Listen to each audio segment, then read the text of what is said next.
Hello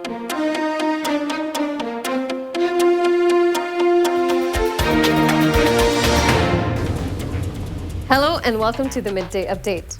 On this momentous occasion, I, on behalf of TTV team, would like to wish all our viewers a very happy 50th National Day. And for this purpose, we'll be doing a very exclusive and live show at 5 p.m. from W Muscat Hotel. So don't forget to join us as we'll be going live on all our social media platforms, including Facebook, Twitter, Instagram, and YouTube. And now, the headlines for the day. Oman's 50th National Day, celebrating renewed renaissance, setting new targets. His Majesty the Sultan receives greetings from Royal Office Minister on the 50th National Day. Promotional campaign for Omani products launched in shopping centers. Canada's COVID-19 cases surpassed 300,000 mark. Russia records over 22,000 new coronavirus cases in the country. Documentary series Being Serena, tribute to all women, says Serena Williams. These were the top headlines for the day. Let's see how the weather condition looks like in the country in our weather update. I'm Antara Bose with your daily dose of weather. We're outside the TFM studio in Al Quair, and I'd like to wish all our viewers a very happy 50th National Day. Now, for the past week, we've been sharing facts about weather, and today is, of course, the National Day of Oman. So here's a fact about Oman's weather. Muscat receives most of its rainfall during winter. Westerly winds, which originate in North Africa and the Mediterranean, bring winter showers to Muscat and to most parts of the Sultanate. That was our facts today. Now we'll step inside the studio and we'll talk a little bit more about weather. An alert has been issued by Oman Meteorology and Public Authority for Civil Aviation, indicating poor visibility during rain and fog. Other than that, there will be partly cloudy skies over the Musandam Governorate and also along the coast of the Oman Sea. There are also chances of isolated rain over these areas.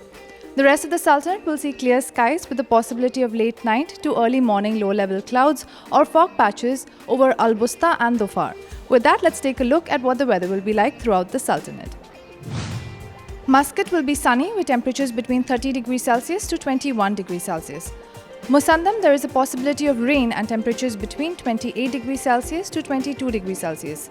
North Al Batana will be sunny with temperatures between 30 to 22 degrees Celsius, and South Al Batana will also be sunny with temperatures between 31 to 22 degrees Celsius. Al Buremi will be sunny with temperatures between 30 to 21 degrees Celsius. Al Dahira will be sunny with temperatures between 30 to 20 degrees Celsius. Al Dakhliya will be sunny with temperatures between 30 to 19 degrees Celsius. North Al Sharqiya will be sunny with temperatures between 32 to 19 degrees Celsius, and South Al Sharqiya will also be sunny with temperatures between 28 to 20 degrees Celsius. Al Wusta will be sunny with temperatures between 30 to 21 degrees Celsius, and Dhofar will be sunny with temperatures between 27 to 19 degrees Celsius.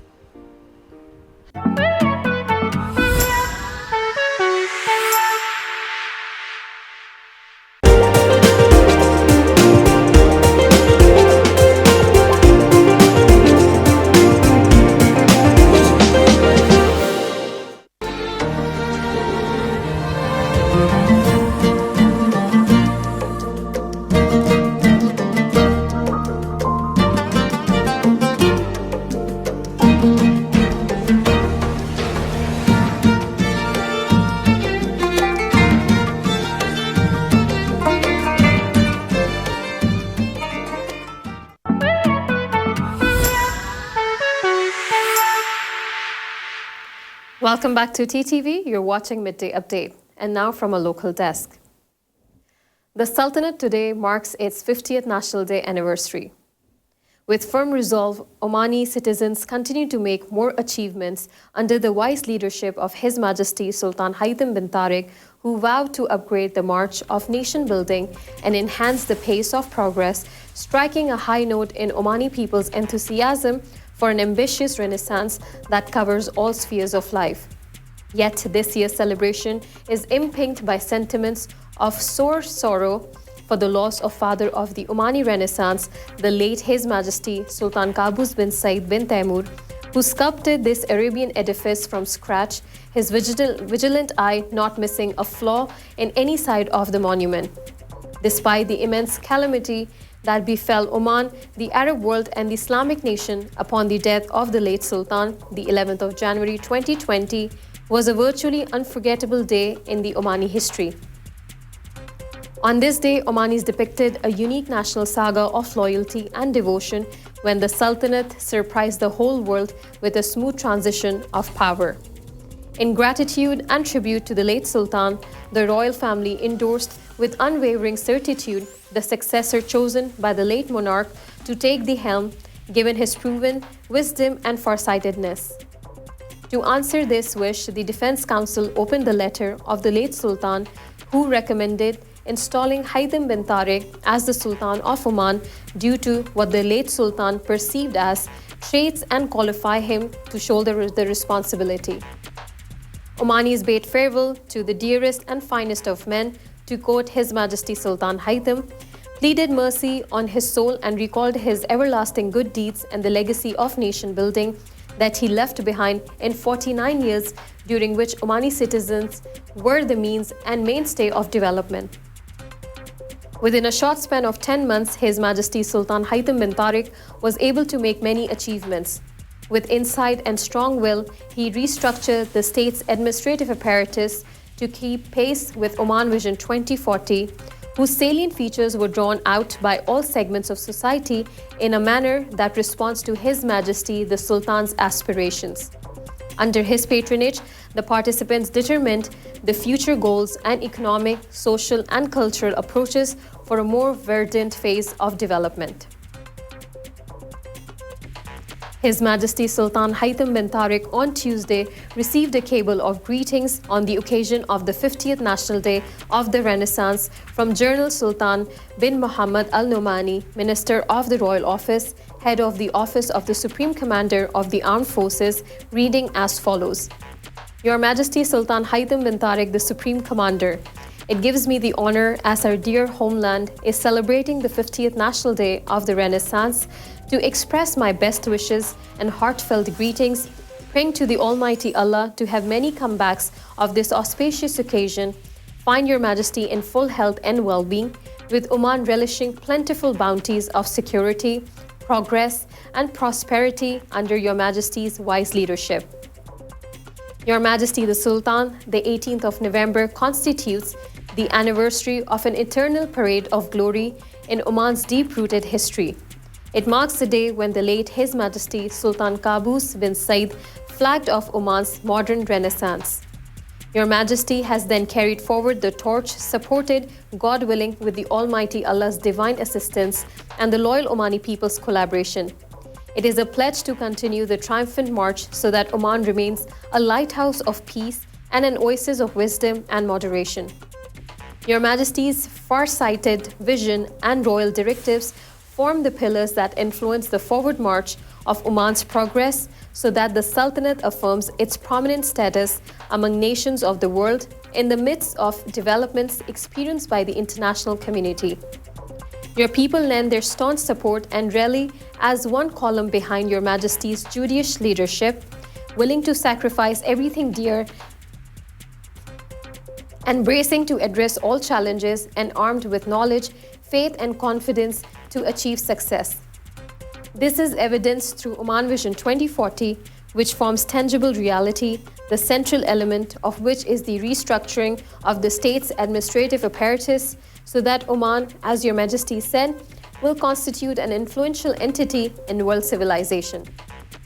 The jubilant crowds from Musandam to Dhofar pray to the Almighty Allah to protect Your Majesty and achieve further progress and prosperity at your hands. The personnel of the lofty office of Your Majesty, your loyal guards, and unflinching troops reiterate their allegiance, wishing Your Majesty a happy National Day.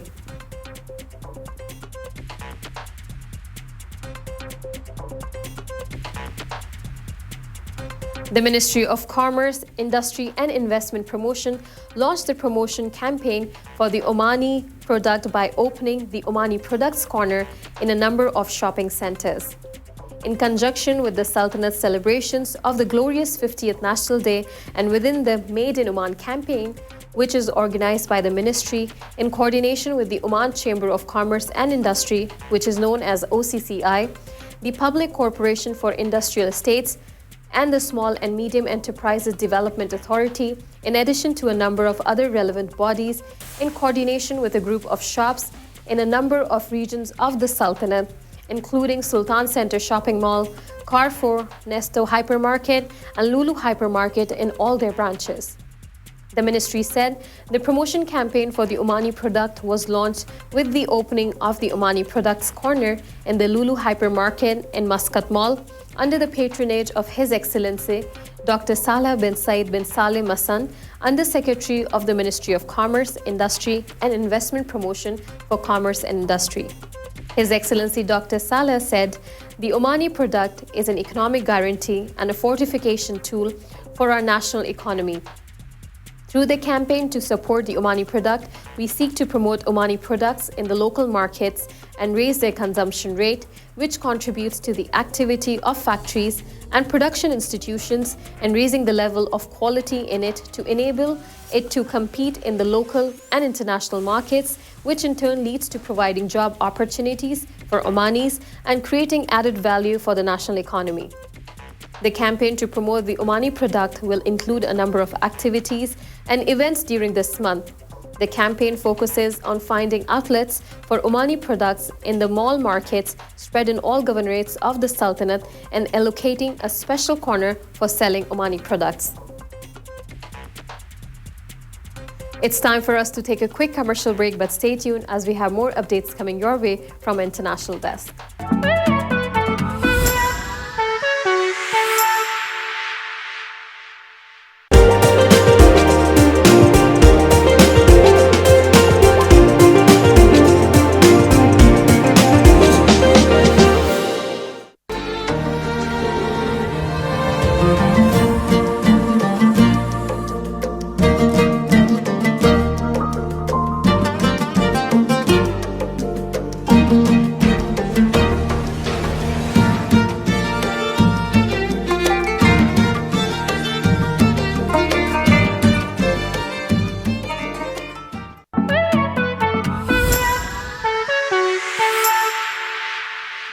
Welcome back to TTV. You're watching Midday Update. And now from our international desk.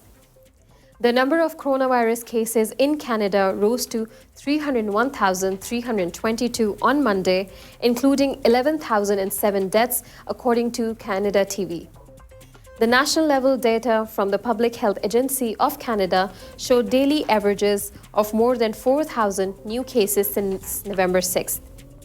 Due to reduced reporting over the weekend, daily 7-day national numbers averages have not been updated in today's statement as these numbers are still being collected and analyzed.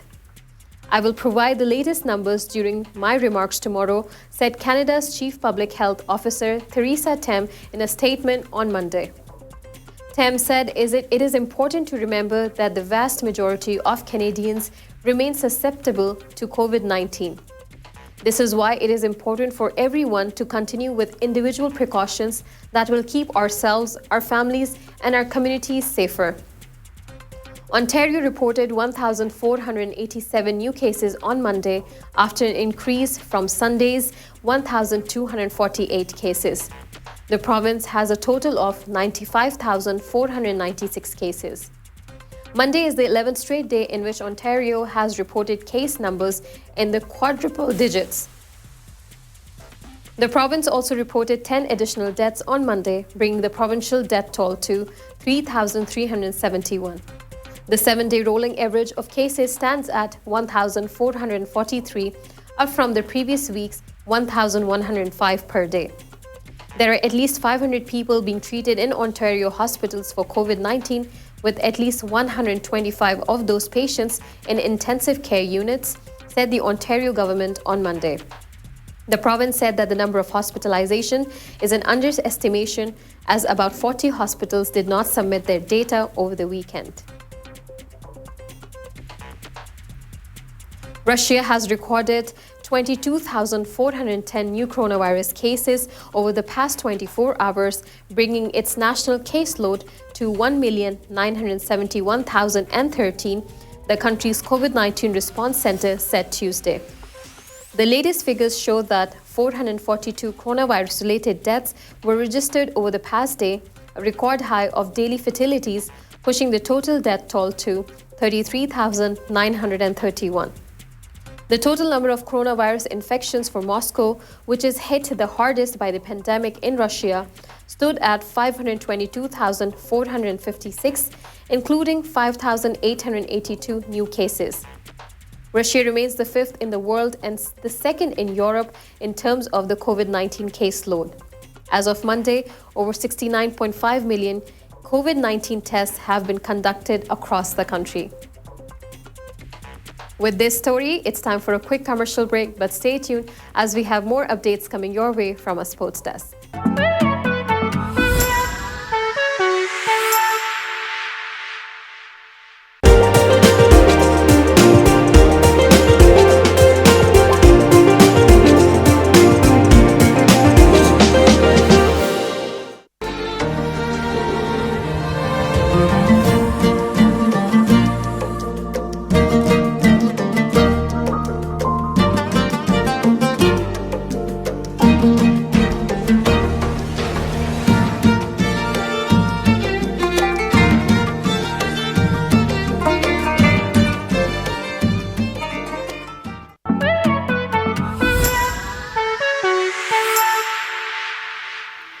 Welcome back to TTV. You're watching Midday Update. And now from a sports desk.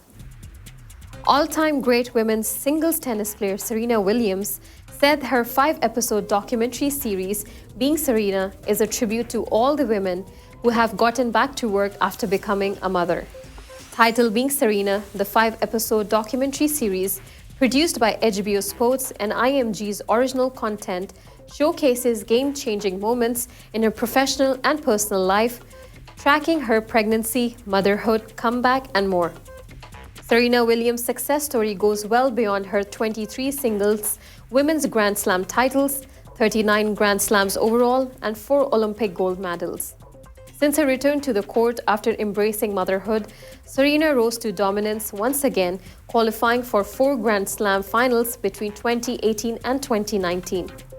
While not serving in the court, Serena supports minorities and women by funding their businesses through her VC Serena Ventures. Being Serena is very close to my heart. It captured my life during some of the most unforgettable and challenging moments in a really honest way, the former world #1 tennis champion said in an official statement. She continued saying that, "For me, Being Serena is a tribute to all the women who have gotten back to work, or in my case, back on the court, after becoming a mother." Apart from her Grand Slam success, the women's tennis legend has also been bestowed with many awards due to her sheer dominance in the world of women's tennis, which includes Sports Illustrated's Sportsperson of the Year honors in 2015. With this news, we have come to the end of the episode for today, but don't forget to log in again at 5 p.m. As I mentioned earlier, that we'll be doing an exclusive show from W Muscat Hotel on this momentous occasion of the 50th National Day. Stay tuned to TTV.